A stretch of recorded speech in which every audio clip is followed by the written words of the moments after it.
Hello and welcome to the Retro Hour After Hours podcast, episode number 31, our monthly patrons exclusive podcast just for our favourite people in the world, our lovely supporters. And this is a show that we do every month that can be a little bit different. Yeah, we kind of swap the format up, let our hair down a little bit. I'm Dan Wood. I'm Ravi Abbott. And I'm Joe Fox. And here we are at the end of January as we record this, which it does feel a long time ago that we last did one of these shows. I mean, the arcade special that we did was before Christmas. I don't know about you guys, feels like about 6 months ago now, Christmas. Oh, yeah, probably because I'm crawling to payday as well, but yeah. I'm still celebrating, so it's not that bad. Yeah, Ravi's still going to Christmas parties every night. Yeah. But yeah, I mean, if it has been a bit of a long crawl through January and probably start of February when this show lands, hopefully we are making your days a little bit brighter and we'll have a bit of fun over the next hour or so. Because today, we're going to be doing something that so many people have said to us, either in person at events or on our socials or when we do the patrons hangouts or comments on videos that we do. It's always like, come on, guys. You need to get Joe an Amiga. Get him on there. Get him playing some games. Come on. Initiate him into the club. So we're kind of going to be doing that today, aren't we? I think it's indoctrinate him. That's indoctrinating. Kidnap me. To the religion. Yeah. Yeah. Because we've done lots of episodes about other systems. We've done our top Super Nintendo games, top PlayStation games. But really, the Amiga, which is, I guess, kind of, the Retro Hour came out of Ravi and I's YouTube channels, which were mainly Amiga focused back then. And actually, I think we were at the Amiga 30 event in Amsterdam, slightly worse for wear, when we actually came up with the idea of doing the Retro Hour podcast. So, the Amiga's got a lot to thank the Amiga for this podcast. So, and the reason that we didn't ever do an exclusive Amiga episode of this is because, Joe, you haven't really got much of a background in the Amiga. There's no background, unfortunately. Yeah. Or fortunately, depending how you want to look at it. No, I was going to ask, actually, did you ever actually see an Amiga growing up? Did you know anyone that had one, or did you not know about them? So until, I didn't. you met us guys? From hanging out with you guys and seeing them and stuff like that, I wouldn't have known really what an Amiga was. I always knew the name Amiga, and I always kind of I think I knew it was a computer and it wasn't a console, but I didn't. If you'd asked me a few months ago, or maybe a few years ago, I would have said, I've never played one before or anything like that. But I don't want to spoil it all too much, but a lot of memories have come flooding back recently from having played one now a little bit more. And because of that, I'm like, oh yeah, you know what? So-and-so did have one and we did play this game on it, if that makes sense. Right. I don't want to spoil my list, my favorite games and stuff like that. So yeah, the vague memories and recollections of playing them a little bit, but generally, whenever I kind of say I do a podcast to somebody at work or whatever, I say we talk about retro games and stuff like that, they always go, what about Amiga? Especially I don't want to say you guys are old or anything like that, but if they're kind of in their late 30s or early 40s or something, they always go, hair's going grey. If the hair's going grey, they always go, what about the Amiga? What about the Amiga? And for me, I was born, I think it works for the show well, because I don't want to be like, well, I'm younger than you guys, but obviously the Amiga, when did the Amiga come out? The 500 and stuff? Well, it would be 1989. Yeah. Till 87, the A500 came out, but I think its peak year was 89, 1991. Yeah, till Yeah, about 93, 94. It's easy. It's easy for me to sit here and say, well, I missed it because I was born in 89, but then I didn't miss the Mega Drive and I didn't miss the SNES and stuff. Do you know what I mean? So I think it's just circumstances that's what we had consoles kind of thing growing up. But yes, I've got vague recollections of playing them and playing some games on them, and it's all kind of come flooding back since you came over the other day, Dan, and set me up. Well, yeah, that's the thing, because I've got an A500 Mini. Yeah. And I thought that was probably a good way to kind of introduce Joe to the Amiga. So you've got a console background, and originally Joe's like, well, I'll emulate and, just download some ROMs. But obviously the Amiga being a computer, it's quite tricky to get emulation set up unless you want to buy a solution like Amiga Forever, that kind of thing. So you've got and the Kickstart ROMs are still copyrighted. It's not quite as easy as, emulating a Mega Drive, for example. Yeah, so I said, well, I'm going to drive... Yeah. Yeah, so there's a bit more to it than that. It's a bit of a hassle. So the A500 Mini is a great solution for people that want an entry into the Amiga world, really. And obviously it's consoleized. You don't need to use a keyboard. You don't have to remember commands and all that kind of thing. You've got the menu and you can play it pretty much like a console. Yeah. So you've been playing on the A500 Mini, some of the included games in there as well, and there's some other games too. But just to kind of give our backgrounds, yeah, I've kind of talked about this before, but I got an Amiga 500 Plus for Christmas 1991. That was kind of my introduction to the world of the Amiga. And then quickly afterwards, I remember like some other kids at school having Amiga 500s like in the year before, but then suddenly it felt like when we got to like 1992 in particular, it felt like pretty much everyone at my school that year got an Amiga. So, you know, all my friends had like Amiga 600s or 1200s or 500s. Didn't know anyone that got a CD32. I was the only one that had one of those later on. But yeah, it just felt like for those few years between like 1992 to about 1995, everyone I knew pretty much had an Amiga. A lot of them also had like, you know, consoles like a Mega Drive or a Super Nintendo. But I think the real reason that most Amigas were sold then was because we all copied games for each other. So, you know, you buy the computer, pretty much your game library is going to be completely free. Which I've got to say, you know, today, now that we talk to a lot of developers on the podcast, it is something I do sometimes feel a bit guilty of. You know, if we have people on, I think, oh, yeah, I pirated your game back in the day. And I always make a point, you know, if they're doing like a new project or they've got like a new game on Steam or something, I'll always make a point of going to buy it. Just to kind of say, you know, sorry, and putting a few quid in the pocket.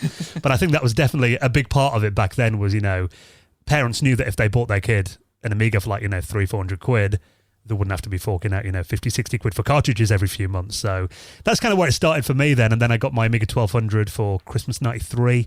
CD32 I got later, actually, 95, I got my CD32s for 25 quid for two of them from a game shop. Yeah, which obviously you don't get those prices anymore. But that was kind of my background. And I know for you, Ravi, you actually came into it via your dad, really, didn't you? Yeah, so, like, to be honest, consoles weren't really around because we were quite poor back then. And what ended up happening was, like, around my area, people would have consoles, but it would be a right scattered kind of selection of consoles. You know, you'd have one person with a NES who was quite rich, and you'd be like, where did you get this? What is this? Then Sega obviously dominated everywhere. You'd have a lot of Master System 2s around, and then obviously the Mega Drive took over and stuff. But that would always seem like the gaming thing. For me, the Amiga was a work machine, but it was like a creative one. So my first one that we had was an Amiga 2000, and this was a souped-up machine. Like really, and they're big, like like a PC, aren't they? They're like a PC, separate. yeah. And that's how I saw it. I saw it that you had your PC, you had Linux or Apple, and then you had Amiga. That was the kind of thing, you know. It was like the fourth kind of computer system to me. Then I suddenly realised that games were available for it, and my dad obviously showed me the legal routes of how to buy games, i.e. go into the shop and took me, but he's well stingy, so he was like, you know, he's like, one game a year, son. And I get that.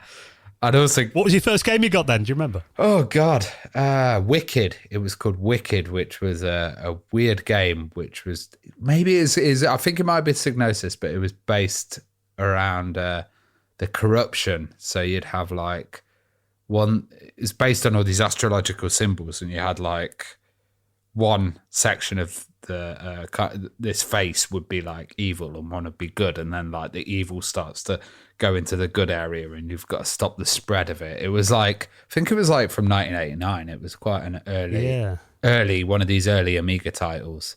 I'm looking at it now. Yeah, Electric Dream Software published it. It came out on the Amiga ST and Commodore 64. So it's an RTS game then. Kind of. It's kind of like just a match shapes and patterns kind of thing. Yeah, and I was playing Wicked, and then I'd start to get into other titles, stuff like Lemmings later on, and I'd also be playing Lemmings on my other friends' systems like Acorns and stuff, and I'd kind of like suddenly realized, wow, this machine is really bloody powerful. Like compared to, you know, the versions of stuff that I've been seeing on my mate stuff or playing on, I was like, wow. And then I started to realize, wait a minute, there's lots of ports for this. So I wasn't aware of stuff like Road Rash coming out on there. And then later on, you know, Street Fighter came out and stuff. And I was like, okay, this machine that my dad's got, that's you know, a machine we used to just draw animations on and play a few occasional games. He got me this educational package called Fun School. I remember that. Yeah, that you'd have to play Fun School and like, you know, do your times tables and stuff. So it was kind of like a boring machine until I discovered the whole world of gaming, and also until he kind of gave up on the machine. And I started taking over the ones we had. So at one point we had 4 Amiga 4000s in the house.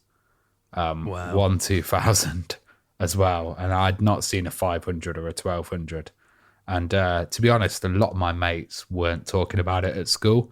There was a few occasional leftover people from the kind of scene, but everything was Sega dominated by then.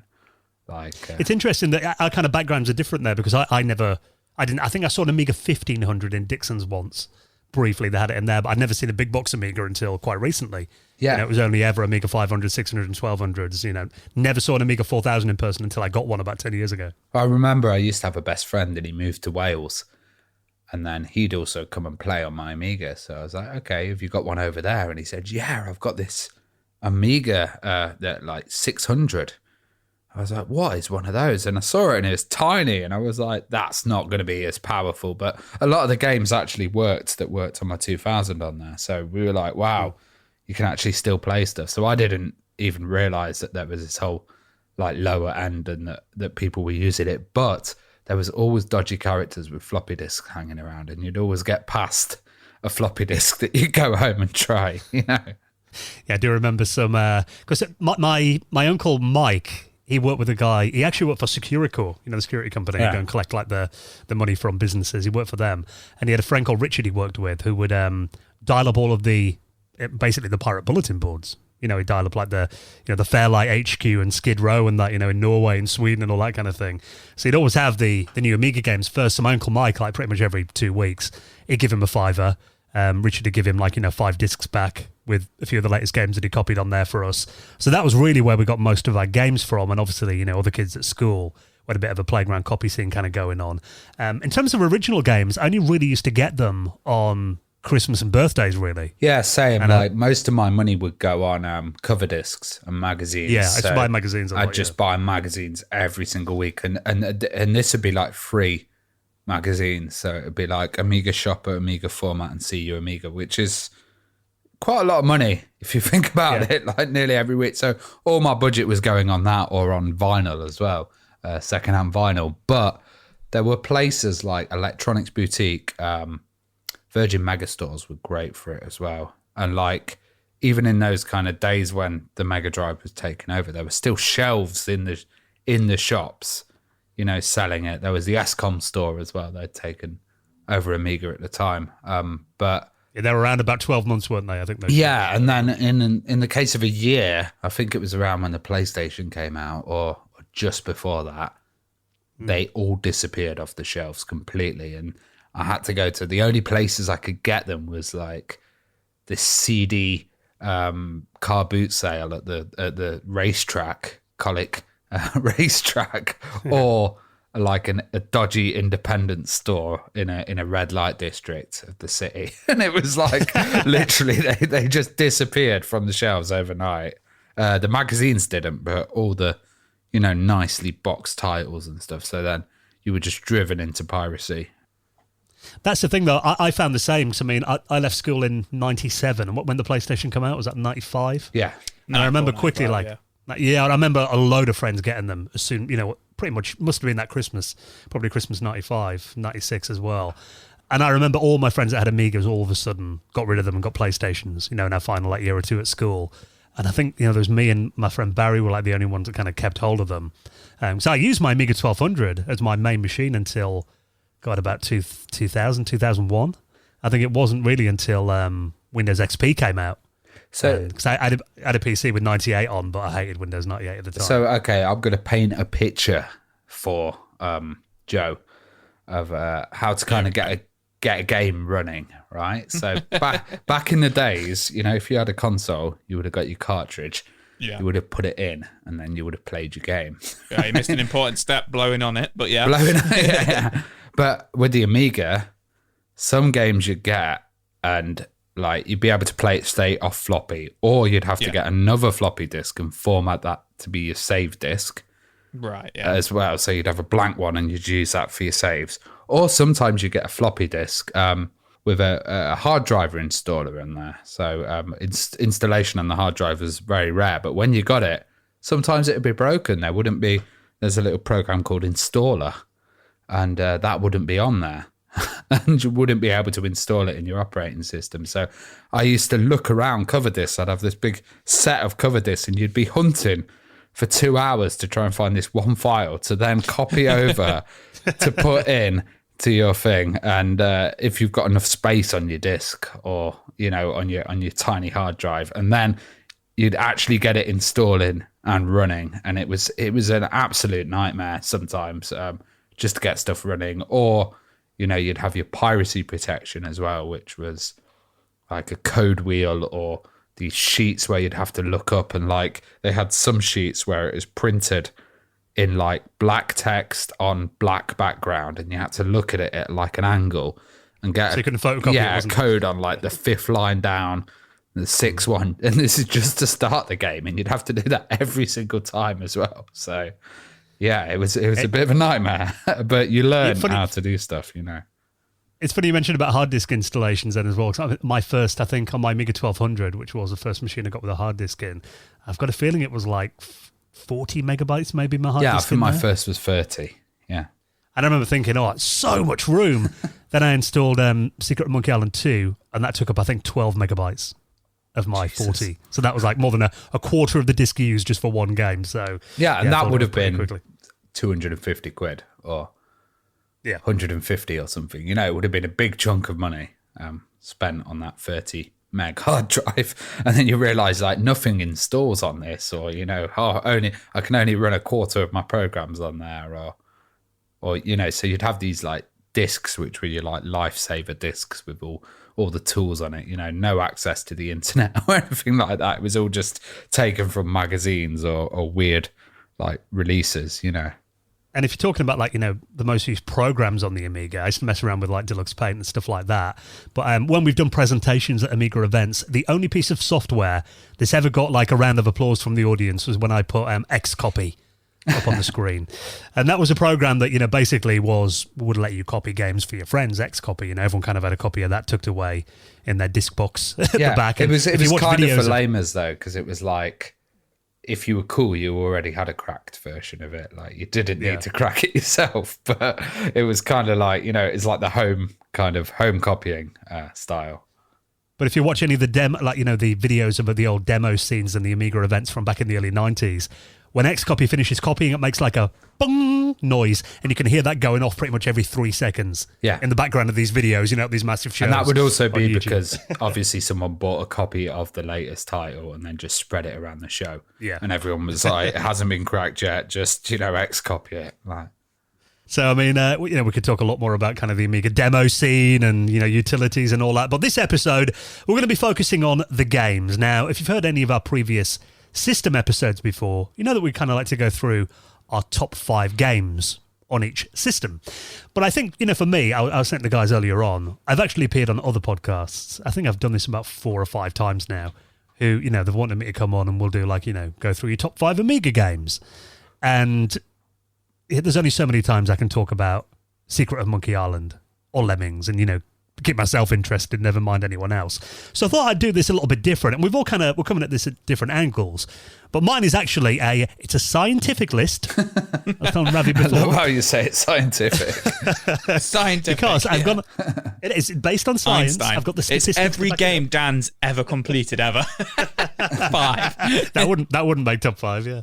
But yeah, I've actually got onto my CD32, which is my main gaming Amiga, and I've got like an SD card in there with all the games on it. And I've looked at, because there's a program we use called iGame on there, and actually it shows you how many times you've loaded up each game. Yeah. So you can go on and actually, I've checked out my top 5 most played games on that system from over like the last probably about 3 or 4 years, probably. So really this is the top 5 Amiga games that I still play today. So I thought that would be quite a different angle, because stuff like Secret of Monkey Island, I used to play that all the time back then, but these days if I want to play it, I'll probably play the special edition version on the Xbox instead. It's not really the kind of thing I'll go back and play on the Amiga, but there are still some Amiga games that, when I fire it up, I will still play today. So that's kind of the approach that I've gone for with this list. How are you approaching this, Ravi? Because you're getting a bit different as well. You see, I don't do that much old school Amiga gaming, and I'd like to, but I don't have the time really. I'm doing loads of other stuff. I'd love to just like, take a week off and just spend a whole week playing Amiga games. It'd be great. But, I'm using a lot of the modern systems, modern, about 10, 20 years old, but the Amiga Next Generation ones. And they're cool because they've got versions of games that have a lot of improvement in them. But also I've put some games in this list that I would love to play more of. Are these new Amiga games then that you're talking about? A mix. Right. Some new, some old. But, stuff with like more options and stuff like that. But also some games that I'd like to, revisit myself as well. Have you gone for it then, Joe? What's your approach? Well, yeah, I'm kind of winging it here. So obviously I was playing the A500 Mini pretty much all last night. And then in the day, I was playing it with my daughter as well. Which I must say is probably the best experience you're going to get, because it's so easy to set up. Yeah. It was really like simple. You just switch it on and off you go kind of thing. So played it all pretty much, sunk quite a few hours into it last night and had a brief go with my daughter in the day. She's only 2.5, so she only kept her interest for so long. And then just kind of memories which have kind of come flooding back. I'm trying to stay away from ports because of it'd be easy for me to say Another World and cheat a little bit and Lemmings. These are games I played on the Mega Drive and the SNES. They're not games I played on the Amiga. So I really want to keep it to games I only really played on the Amiga or I've actually kind of experienced and really enjoyed it, and kind of say what made me enjoy it about it, and kind of compare it a little bit, because I think most of these games have got other versions of them, but why I particularly enjoyed the Amiga version, if that makes sense. Yeah, so it's not all full exclusives, but it's ones where the system kind of shined. Yeah. Well, why don't we start with you then, Joe? Give us your number 5. So once upon a time, around about 2010, 2011, a friend of mine got a new boyfriend who had moved into the local area, and I went over to meet him and went for dinner out with them and everything, a bit of a double date. And then I went back and we found out we were both really into retro games, and he asked if I'd ever played Amiga. And I was like, this guy sounds like a moron. He sounds like an absolute idiot, this guy. And it wasn't done. And I was just like, oh, Amiga, yeah, I think I know Amiga. So he hands me this controller with just one button and a stick on it, and pulls his out as well. He goes, let's play a bit of this. And he puts Micro Machines on. And I ended up playing Micro Machines, drinking cider all night with Dan. That first date, wasn't it? I think Joe? it was our first date, Dan. And I just remember really enjoying it. We sat in it was when you had your little flat still. Yeah. So when Dan first moved to Nottingham, you had like a 1-bedroom flat, but then with a tiny little cupboard, didn't you, as your office? Yeah. And I remember us just hunched over the Amiga screen, playing Micro Machines, and I remember thinking how am I playing it with such precision with this little stick? But it worked really well. I like Micro Machines for the Mega Drive and stuff, but I really remember enjoying it, playing it with the controller you gave me with the stick. And I remember, I think it was a zip stick I gave him, Ravi, and a zip stick joystick. Well, that's the thing as well, because joysticks on consoles as well, people really turn their nose up at it. Yeah, but there was a whole generation before that loved their joysticks. Yeah, exactly. You can get joysticks on the Mega Drive and the NES and SNES and stuff, but they're just I don't think they suit it too well. And it just the fighting sticks really are. Yeah, fighting sticks and stuff. But yeah, I remember it really, really, really, really enjoying playing Micro Machines with you, and I remember it just running really well. Really, really, really well, being smooth, and just the look of it now. When I think of Micro Machines, I always think of the Amiga version, graphically. And I just remember having such a good time on it. And, I kind of forgot about that. I know that sounds really silly, but I kind of forgot about that night, probably because we were so drunk. But I just remember really enjoying it. And I don't think I've played Micro Machines since, actually. So we should do it again. Yeah, it's always my kind of go-to party game. Yeah, whenever we've gone to I haven't played it for quite a while though, actually, but I do remember vividly. I think it was at the Amiga show we went to in Peterborough, Ravi, where we're up on stage and you said, Dan challenges anyone in here to a game of Micro Machines. And I think I had a banging hangover from the night before. I was like, oh, what do you say that for? That people were coming over to me.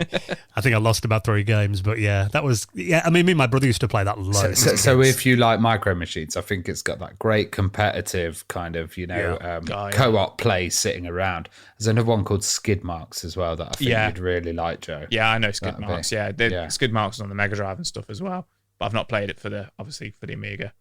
One thing I love about Micro Machines as well, I mean, for people that haven't played it, it's a kind of an overhead racer, isn't it? You play versus mode, or you can play against computer. And the idea is that you've got to kind of get the other player off the screen, haven't you? Yeah. So you've got to go really quickly, get to the edge of the screen before them, so the screen scrolls and they die.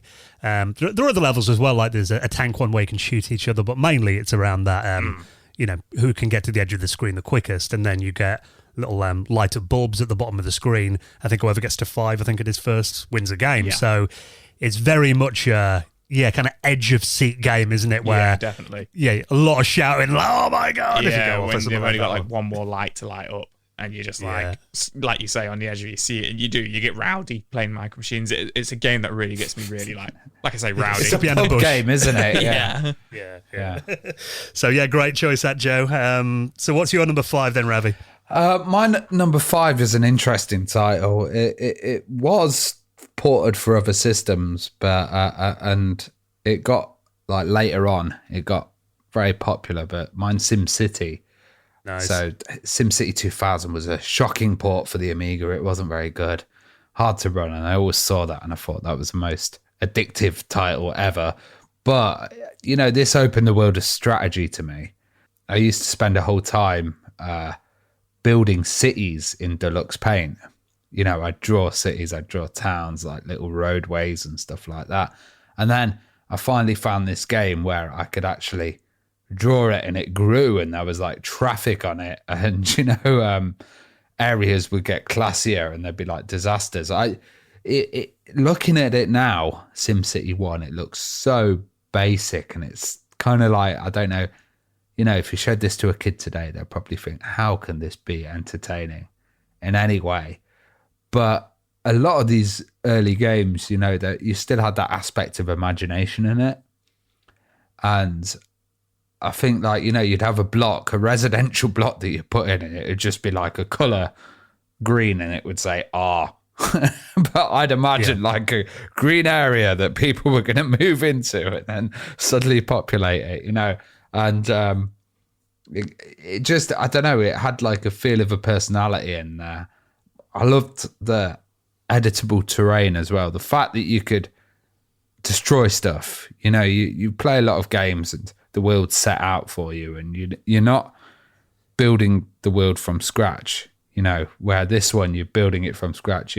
You're making mistakes, you're changing them, you're improving stuff, and just that whole kind of concept I hadn't got before until I played this, and this really introduced me to the world of Maxis. That then I went into A-Train as well, and I went later into Civilization and colonization and stuff. But SimCity, the original one, was on the Amiga 2000. I used to play that. Was like, the gateway drug to get me into strategy games. It's interesting because obviously I knew about those games. I'd read about them in magazines and also saw that they got really well reviewed. But it was a genre that I never really got into. I used to play adventure games. But I bet you would games. Play Theme Park there. Yeah, I was going to say Theme Park was probably the only one that I really spent any time on. Yeah. On the Amiga. But yeah, I mean, I'm well aware of the reputation of these games.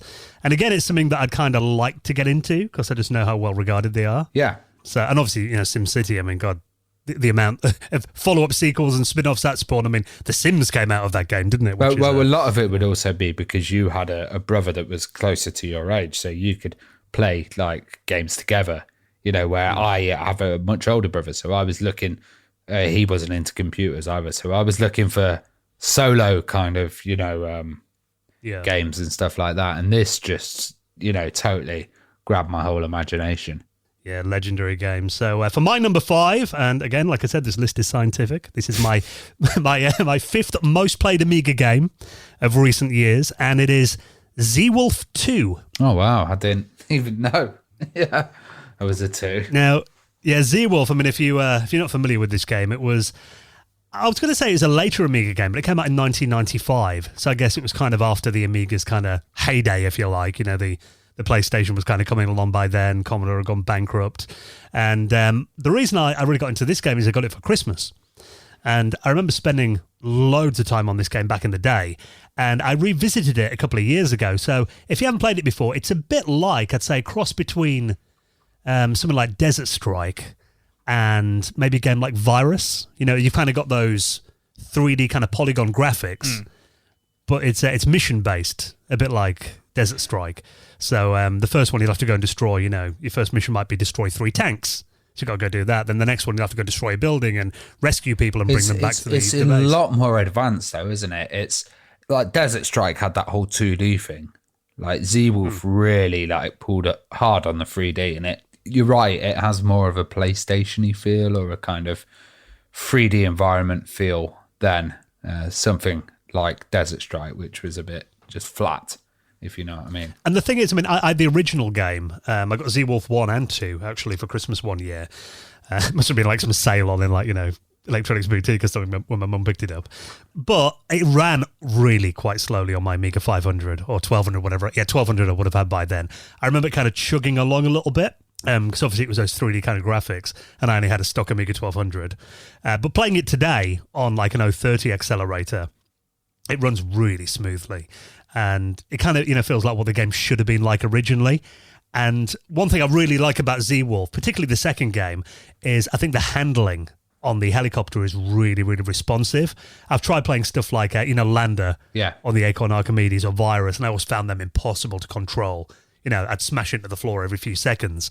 But Z-Wolf, I find, you know, in terms of handling your helicopter, it feels very similar to Desert Strike in that regard, I think. It just plays really smoothly. The accuracy of it, like... Yeah.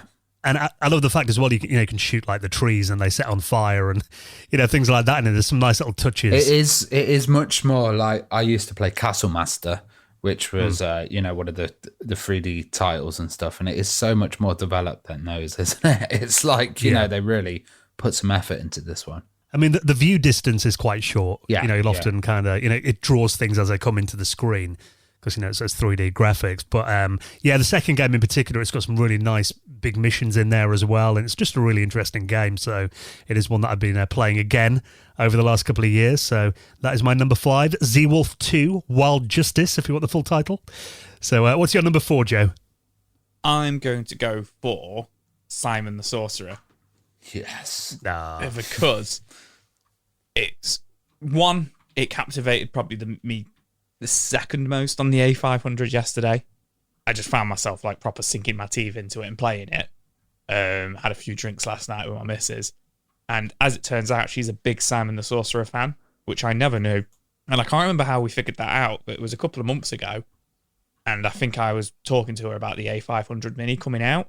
And she said, like, oh, I hope Simon the Sorcerer's on it. And it just, like, blew my mind. I was like, oh. You're like, what? I was like, what do you mean you hope Simon the Sorcerer's on it? And she was like, oh, yeah, we had it as a kid. My mum had an Amiga. And I was just, like, really blown away, but really disappointed that, like, I'd never been told this. Me and my wife, we've been together for 16 years in, like, 2 weeks. And, like, it's just the fact that she'd never told me that, ever. You're like, this is important information. This is important information, yeah. That's first date information, yeah, really. Exactly. So, make a break. You know, we loaded up. Say loaded up, it's instant. But we went on Simon the Sorcerer yesterday, and yeah, she's just like, I'm playing it, and like, you get to the blacksmith, which is like the second screen. Yeah. And she's like, oh, you can't talk to him yet. He won't do anything for you right now. It's just gonna say like he's muscly. And I was like, what? And she was like, yeah, you got to come back later on, give him something, and get and you get an anvil off him, or you give him an anvil. She's like, I can't quite remember. And I was like, what the hell, like, kind of thing. And like, I spoke to him and it just says like, oh, he's quite busy, he's very muscular. And I was like, what? So I'm playing it and I'm walking around, she's like giggling at me, and like my wife was laughing, and then she started like getting voice notes of her sister, and it was her sister like, oh, wait until he gets to this bit on Simon the Sorcerer. And I was just like, oh, wow. What is actually happening right now? Like, why is this like Simon the Sorcerer like family thing going on with my wife's family? I've never been Tell me told this. about. Did you enjoy the backgrounds and the graphics? Yeah. I thought it looked really, really good. obviously it reminded me massively of the Discworld games, but Simon and Sorcerer probably came first. I don't know. Yeah, I think it was first. But I kind of I missed Secret of Monkey Island and stuff like that. I didn't really play many of those point and click adventure games. I mainly played the ones which came out on the PS1, like Broken Sword and stuff like that, and probably didn't give them the time I should, that they deserve, kind of thing. So solely because I was a kid, and you want to go shoot stuff and stuff like that instead. But I was really enjoying Simon the Sorcerer last night. But we got about an hour into it. I think it was an hour and 33 minutes when I saved it on the save state on the A500, and I was like, right, I've had too much to drink, and I'm lost now. I'm not too sure where I'm going. So I'll probably revisit it, but I really enjoyed it. I thought it looked really good. I looked up a guide on YouTube and saw that the PC version had speech. There was the CD32 version on the Amiga had speech as well. Yeah, because my missus said, she's like, I'm sure I played a version of this with speech on as well. And then her sister was like, oh yeah, Mum bought it for the PC when we eventually got a PC. So, but my wife was like... And that was Chris Barry, Rimmer off Red Dwarf. Yeah. Dan told me that today, actually, earlier on today. So yeah, I really enjoyed it. I really enjoyed the look of it. Obviously, I get to take the mick out of it. I was like, who's Harry Potter? But yeah, no, it was good. I'll definitely revisit that one. Did you like the pace? Or was it too slow? It was probably a little bit slow. Obviously, there's the degree of clunk to it. Yeah. Some of the newer ones, I say newer ones, some of the later Walking ones. into the backgrounds, I found the depth in there is quite tough sometimes. Yeah, I think, just kind of like the... what's the word, like the hub, if you will, because it kind of you want to click on something, but you got to click use or talk to, or you don't just click on it, whereas some of the older ones you would just go up to it and click on it. Does that make sense? Yeah. Whereas with this, it's okay, you've got 12 different things at the bottom of your screen that you can pick to do, kind of thing, open, so you go up to the drawers, and you would have thought you'd just click on it, but it's it's some drawers, so you have to click open, and then you found some scissors, and then you have to click pick up. Do you know what I mean? So it's I'm not. I keep saying newer ones, but if I remember rightly, in the disc, I could be wrong, but in the Discworld games, you would just click on it, and that's it. You take the scissors out of the drawer, kind of thing. Yeah, I think adventure game interface is definitely simplified over the years. At first, they were a little bit too clunky sometimes, I think, in some of those earlier games. But there was a game called Universe I used to play, and I revisited that recently. And there's something for example, you've got use and you've got insert. Yeah. So, and you go to a cache point in it, you think it'd be insert card, but it's not. It's use card on the cache point. So a lot of things like that are not always intuitive. Yeah. Even before that, you had to type it in, which was even worse. Exactly. To try to find everything. Yeah. So will you be playing the new Simon the Sorcerer that comes out in March? Simon the Sorcerer I might Origins? do. Yeah, go for it. Let's do it. 28th of March it comes out. So yeah, good choice. So number 4 from you, Ravi. Mine is it's a kind of mix, but it's Gloom Deluxe, which was an amazing title, and it was very interesting because I think it suffered a lot from one, having a really crap name, Gloom, which blatantly sounds like a cheap shit version of Doom. Or it sounds like a wet Monday morning. Yeah, Gloom. Yeah, it's not the best. But and it also had really bad presentation. There's this awful intro which has got this really bad hand drawn animation. But as an FPS and as a world that you could explore, it's really good fun, and I enjoyed going around it, and I still want to go around that world. I'd like to see it in a bit of a better engine. So there's that Dread game at the moment, which has just an absolutely amazing engine. I've also seen that there's Alien Breed 3D recreations that are being done in Unity and stuff. I would love to play Gloom in one of those. One of the funnest experiences I had was at uni, where we had an Amiga tower, and I had an 040 in there. And my mates were like, "What's this? Well, you've turned up with this years old computer at university. We're all using Pentium 4s and that, and doing, all this kind of stuff." And I said, "Oh, there's some cool games in it." And they all got into Gloom. And we used to play Gloom split screen on it. It would run really well. And there was this big section where this huge bloke turns up and he fires like balls out of his belly. and like people would be screaming as they're playing it, like kill him. Like, it was a really. It's when you get those big like mechs that come out as well, and they go like. Yeah, that was it. The like mechs, that. yeah. And I remember there was a DJ who was quite famous on Radio 1 called DJ Q, who did like UK Garage, and we used to call the big mech DJ Q. So like DJ Q's coming. Shit. It was really good fun. But that whole world of Gloom, like I know the levels off by heart, and I'd love to re-enter it again, maybe in a new way. And I have played it recently as well, actually. So it's a really good FPS title, and it stands on its own in a time where a lot of FPS titles were just literally trying to impress with tech and didn't have that many elements of gameplay in there. Yeah, there's lots of fun. I mean, it's I had that on the CD32, the original version, which is quite pixelated. But if you play Gloom Deluxe, which is a version with nicer graphics, isn't it? And you can change the scaling in there and stuff if you've got more power.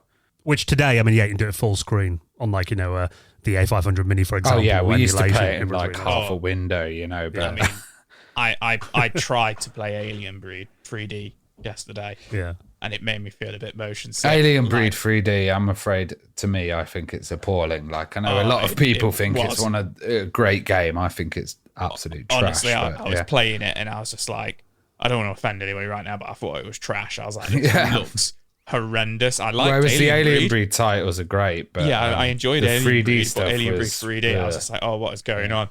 And I even texted Dan and said, no wonder you've only ever completed a few games, mate.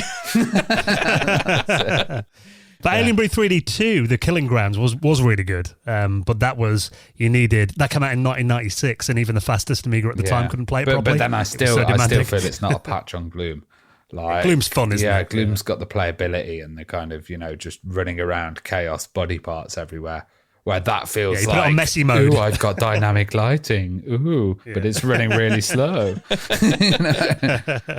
Yeah, I love Gloom. Definitely another good party game, that one. Yeah. So for my number 4, scientifically proven again, number 4 on my list is Cannon Fodder. Oh, great. Which probably doesn't need any introduction. It came out on pretty much everything back in the day, didn't it? It's been released on Super Nintendo, Mega Drive, Jaguar. It was one of those games I could have cheated on. I could have just sat here and talked about Cannon Fodder, but the reality is I haven't played the Amiga version.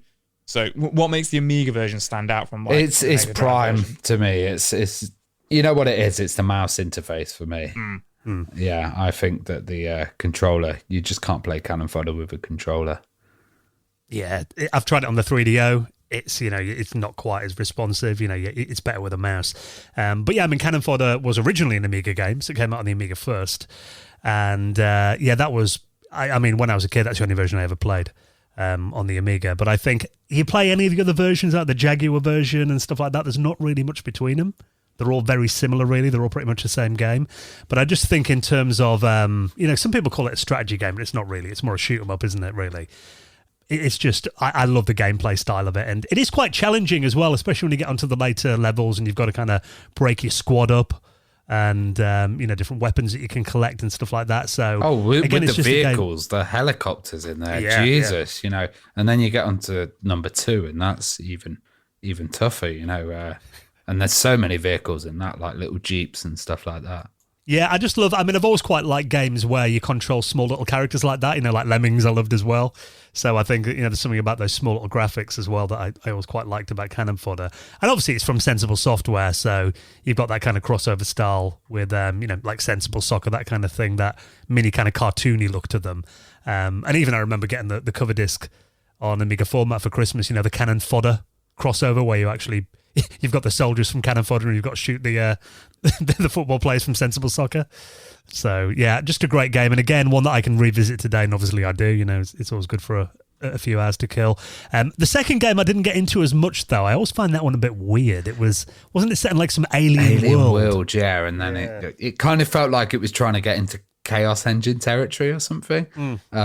Yeah, I know what you mean. Number 1 was a pure classic, like everything about it. Even that roll call of when your troops have died and you get that roll call and you're like, my fallen troops, I remember when he died, It's like, yeah. And obviously the music as well. I mean, the first time I loaded that up on my Amiga and I heard singing, in the intro music, I was like, wow, I don't think I'd ever heard a video game with singing in it before in the music. So, definitely a classic and one that I do revisit today. So that's Cannon Fodder, my number 4. So number 3 then, Joe, what are you going to go for? So we're going to kind of start to reveal some memories here now, where it's all kind of coming back to me. So it's going to be Battle Chess, Yes. which, is just, I guess, fundamentally, it's just a game of chess with great graphics and, funny animations and stuff. But my next door neighbours growing up, they never had game consoles, but they were my friends who I'd go play, make believe with and toys and play in the garden with and stuff like that. You'd be Batman, I'd be Superman, etc. But I always remembered they had a computer in their front room, like under the stairs. You imagine like a typical British home, like they've got like the under the stairs bit, like in the front room or whatever, in the dining room, and they had a computer set up under there. I used to always think it was really odd that it was a massive white keyboard with a floppy disk, which would go in the side of the keyboard. And I've only recently figured out that it was an Amiga, looking back. So we used to play quite a few games on that. And one of the games we would always play was Battle Chess. And it kind of came back to me yesterday that like, oh, wait, I'm quite familiar with this game. And we used to just sit there and play it, trying to get all the different animations. Like we wanted to see like what would happen if the queen took the queen, what would happen if the king took, like all these different, different things. What would happen if the pawn took the bishop and everything like that. And I remember us writing them down on pieces of paper, like ticking off if we'd seen the animation. And yesterday, like my wife was just like, this is really boring to watch you play chess, Joe. Like I was literally just playing, like I played like 2 games of chess, one after the other. And I'm not afraid to say I lost to the A500 both games. I don't think I ever beat the Amiga when I used to play Battle Chess. I even put it on novice for my second game. And I did rage quit after it took my queen. I was just like, oh, I'm turning this off. And that game though, because what I think is really good about it, because I used to play it as a kid. Me and my brother actually used to, when we got like a second, I got my Amiga 1200 and kept my 500. We used to network them together. Oh, nice. So we'd run like a network cable out our bedroom windows. So we play Battle Chess in separate rooms against each other. But I think that's a great game for getting kids into chess, isn't it? Because of obviously the death moves in the animation. It makes it'd be like more of an chess action game. is cool now. Yeah, it was always cool, but it was cooler to have animations. Good choice then. So number 3 for you then, Ravi. So mine was a very late Amiga game. It came out in 2001. It was called Payback, and Payback was a technical achievement, but also an amazing game. Like GTA came out for the PlayStation, and everybody wanted to play on that. So one Amiga guy decided to make it himself, James Bradley. I think that's his name. And he ended up making a clone of GTA called Payback. But Payback's totally different as well. It's weird because he's from Britain. So he's got no kind of he's got his view of America. And it's one of the only games that's set in America where you drive on the left-hand side of the road, which is quite funny. Amazingly, it would work on quite low spec Amigas. You could run it on an 040. But as you got extra features and you added on stuff there, you could get faster versions. You could run it in Warp 3D. It also supported 4-player deathmatch, which you could play over LAN, which is pretty awesome to do a deathmatch. I've not actually seen one of them set up, and that would be really cool. But another thing that I loved that came on later in the Amiga life was like user-generated content, and you could create your own maps in this. So there was loads of maps available for it. I remember downloading maps, playing on them. There was an update that came out for it. There was even an update that was released like last month of it. And it's one of these titles that was in the late Amiga world. Not many people know about it, but it was very impressive. It went onto the Mac. It got ported to the Game Boy Advance.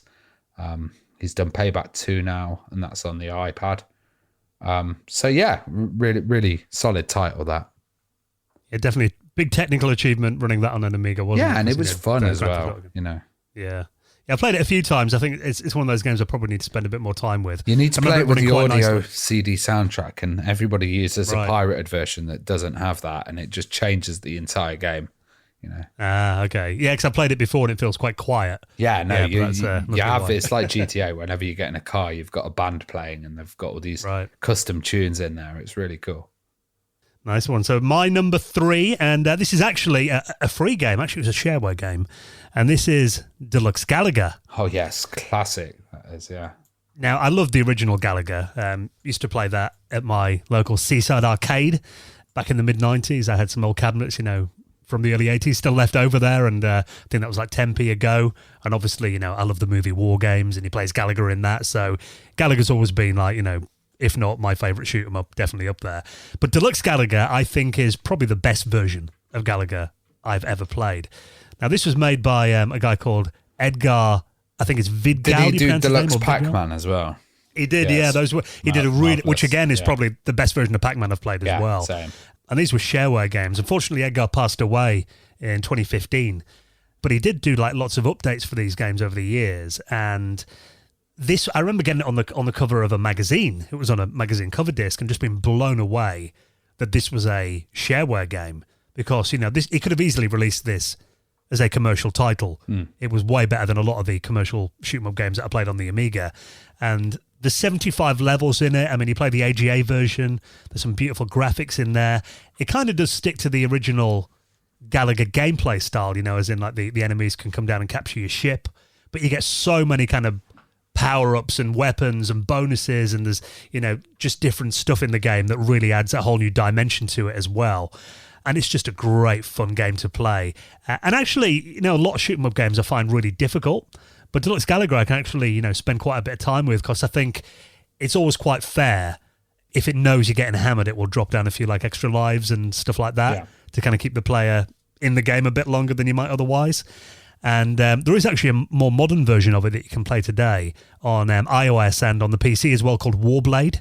Okay. That Edgar released just before he passed away in 2015. So, in terms of shoot 'em up games, I mean, that is definitely my favourite on the Amiga. I really liked how they were visiting the old arcade classics and then redoing them as PD games on the Amiga for a while. There's a whole scene of that, and it was great. Yeah.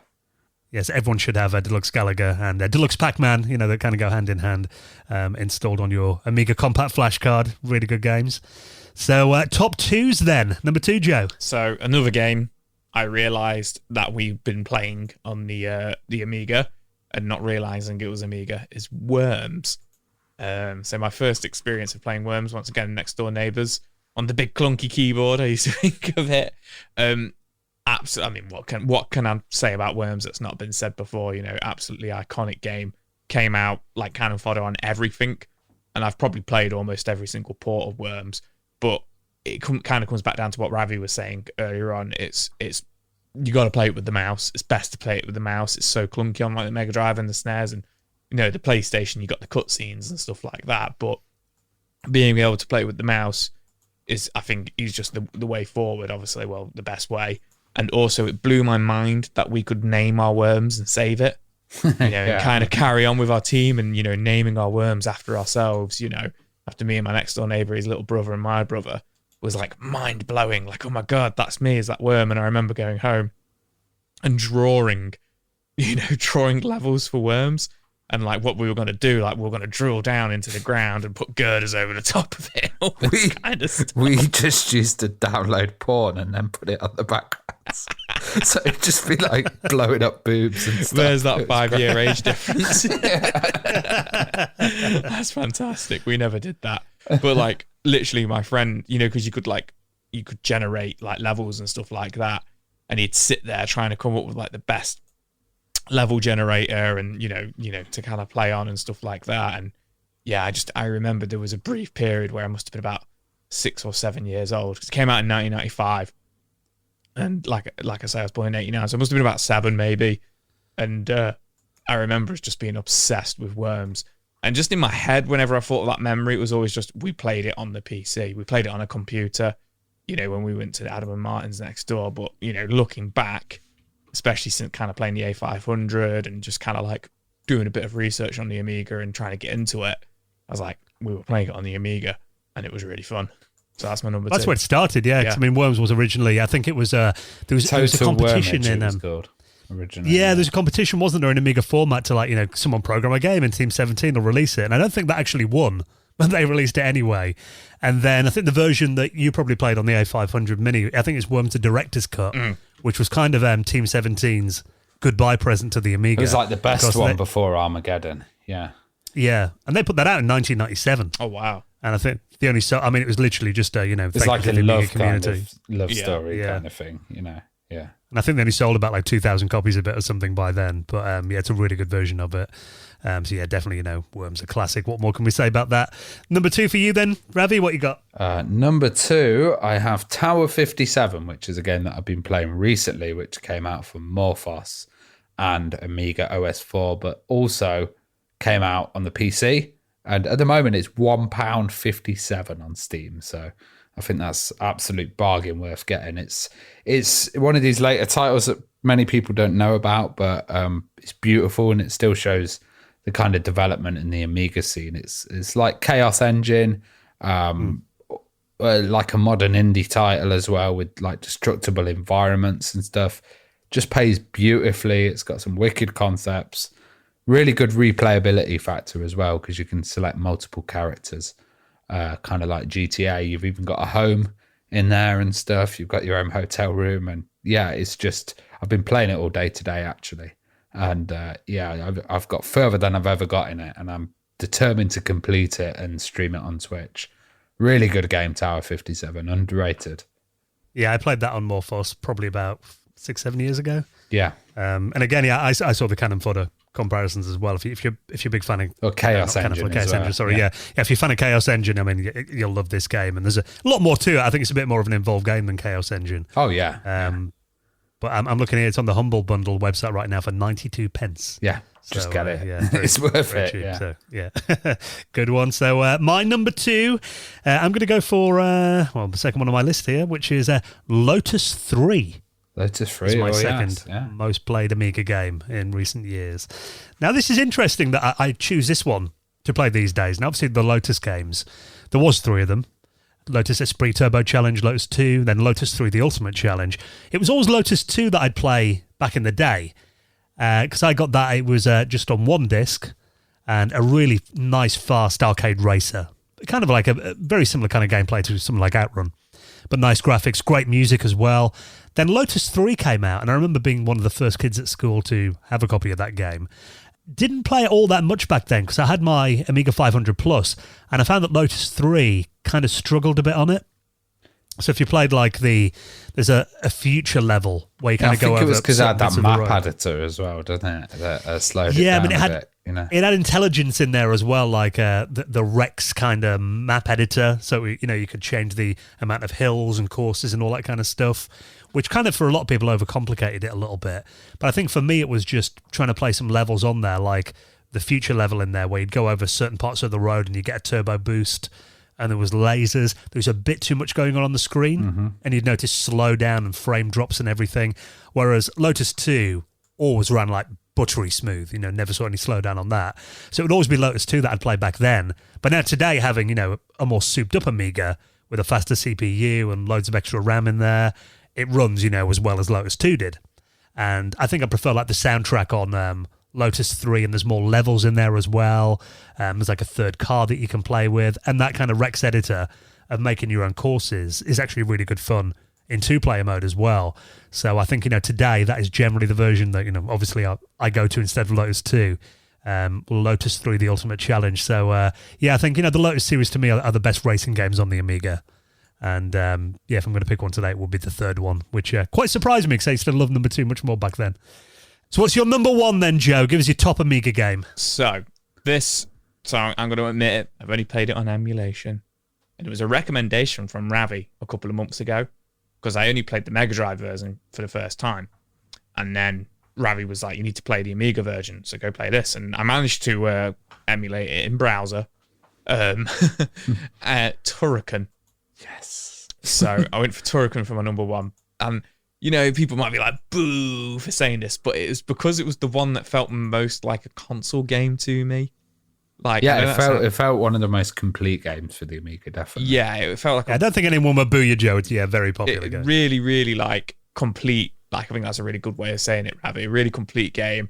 You've got all the different weapons that you can cycle through. Like your laser guns and I was going to say flamethrower, but that is the laser gun on there, isn't it? But you spread shot and everything like that. I think it's one of those games where it's got really precise controls, and it's like if you miss a jump or whatever, or you die, it's because you suck. It's not because of the game. Yeah. Do you know what I mean? And you're like, I might get booed for this, but I felt like on some of the Amiga games, like I really tried to play Zool and I really wanted to like Zool. I really didn't like Zool. I hated the slipperiness of it and I hated the controls of it. And whereas Turrican, like I never got that feeling. Do you know what I mean? And it was like, like I say, it's like an action platformer, shoot 'em up. And just that soundtrack as well is just such a good soundtrack. Like, I think it's quite iconic for a lot of people. Obviously the games have been re-released and released on so many different platforms and re-released recently as well. And I think, the soundtrack has a lot to play in that. Just a really, really fun game. And like I say, just kind of really close to like, for me, I know it sounds silly, but really close to that kind of like Mega Drive feel and stuff, but like on the Amiga. But yeah, really, really enjoyed Turrican.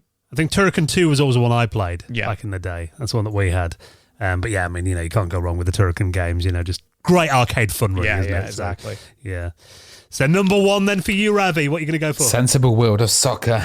I knew you the would. Best game ever. Like, it was the one game that surpassed the Amiga. People with no knowledge of what computer system it was on, whatever, the Amiga version of Sensible Soccer was always what they go to. And even, you'd have the Mega Drive versions, that all of that was crap, like compared to the Amiga version. And I've been playing a pack recently because I went to Amiga Island and we did a kind of Sensible World of Soccer competition. And I did some practice the day before. And I'll tell you what, it's just so much fun sitting there and battling someone in it. It's one of these football games where the ball doesn't stick to your feet and it's more about like, skill and actually fighting for the ball and stuff rather than like, FIFA or something where you're just running up and, is more about the kind of experience of the player and stuff. Anything can happen in Sensible Soccer. And I've been playing this amazing pack called Swaz Total, which has come out for the PC. It's also come out for Morphos and OS4. And what it has is it has every single version of Sensible World of Soccer in there. So you can pick all the rosters, like you can pick the latest one or you can go back to 1994. I picked, 2021 and it had all the latest teams in it. Then you can pick the version of the game, like the pitch, the advertising boards on there, what the fans are shouting at, the celebrations, and then it's also got all the bonus games in there like Cannon Soccer, all the kind of Sensible Soccer on the Moon, all the weird hacked versions that came out. And I just think it's such a good game that, I don't know, if they released a Sensible World of Soccer mini console that had nothing to do with the Amiga, that would stand up on its own right and probably outsell all of the others at the moment. I just think it's such a good game and so much fun. And the fact that they still do, people make fan updates for it today. And the game's very open, isn't it? You can mod stuff and change the teams and install data every year. And people do tournaments for it still. So, definitely, probably the most famous football game on the Amiga and one that still has many fans today. So for my number 1, this is my most played Amiga game on my CD32. And it's a game called Slam Tilt. I love Slam Tilt. Yes, that was a great one. Yeah. Yeah, I still, if I just want a quick 15-minute blast on the Amiga, this is a game that I load up, and it's a pinball simulation game. Probably not the most famous pinball game on the Amiga, but I think definitely the best. And this came out quite late in the Amiga's life. It came out in 1996, so it was a couple of years, after the Amiga's kind of commercial heyday. And it only works on the AGA Amigas as well, so you need like an Amiga 1200 or a CD32. It was a weird period. It was like when, PCs and consoles and stuff had kind of got into the pinball area, but they do stuff like, Sonic Casino and stuff like that. But they kind of dropped the pinball, but then Amiga kept going and had this like really high-end clean version at the end. But that whole genre just kind of dropped off, didn't it? Yeah, I mean, there are still like a few around today that I play, but nothing, Slam Tilt, I just think. Even though there's only a few tables, I think there's 3 on the Amiga and 4 on the Windows version. I've got a feeling. And it's, but yeah, it's just everything about the game, so that's important on a pinball simulator. the physics have got to be right. Yeah. And it really nails. Could that. you shake the ball has table a in nice that feel. one as well? I think You can. Yeah. We can do it. Yeah, same as on the previous games like Pinball Fantasies or Dreams. You can press spacebar and it does the nudge. And if you do it too much, you get the tilt. Your ball then drops down. Never felt right playing a pinball game on a console. I don't know why. Yeah, I mean, there are a couple on the Jaguar and stuff. I mean, there's, Pinball Fantasies isn't a bad version on the Jaguar. I've played it on there before, but these games just, you have that really smooth Amiga scrolling, don't you? And I think, these kind of games where, you're kind of scrolling the table up and down, you see half the table at a time, really. Yeah.